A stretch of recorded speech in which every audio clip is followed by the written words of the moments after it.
যে আগামী দিনে ভুটান বাংলাদেশ কিন্তু এটাই স্বপ্নদ্রষ্টা ছিল একসময় সার্কের, এবং এটাকে আরো কার্যকরভাবে আমরা কিভাবে এগিয়ে নিয়ে যেতে পারি এবং দক্ষিণ এশিয়ার যে ইন্টিগ্রেশনটা এটার উপর গুরুত্ব দেওয়া হয়েছে। পুরো দক্ষিণ এশিয়ার ইন্টিগ্রেশন আমরা সার্কের মাধ্যমে কিভাবে এগিয়ে নিয়ে যেতে পারি আগামী দিনে সেটার উপর গুরুত্ব দেওয়া হয়েছে। আমরাও অবশ্যই সম্মত, কারণ শহীদ প্রেসিডেন্ট জিয়াউর রহমান সাহেবের স্বপ্ন ছিল সার্ক এবং দক্ষিণ এশিয়ার ইন্টিগ্রেশন, যেটা পুরোপুরি আমরা বাস্তবায়ন করতে পারিনি বিগত দিনে।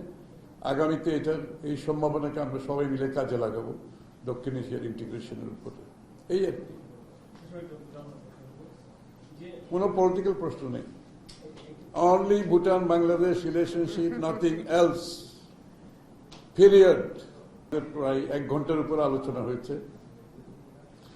দুই দেশের অর্থনৈতিক সম্পর্ক আমাদের সবসময় ভালো ছিল ভুটানের সাথে, এবং আমাদের সময় অ্যাকচুয়ালি ভুটানের সাথে আমাদের ভুটানের যে সবজি এখানে আমদানি হতো ওটার উপর আমরা ডিউটি তুলে দিয়েছিলাম, যার কারণে ভুটানের সাথে আমাদের বাণিজ্য বৃদ্ধি পেয়েছে। এবং সামনের দিকে আমরা আলোচনা করেছি, সামনের দিকে ভুটান বাংলাদেশের মধ্যে এফটিএ, ফ্রি ট্রেড এগ্রিমেন্টের মাধ্যমে আমরা এটাকে আরো বড় পরিসরে নিয়ে যেতে চাই আগামী দিনে।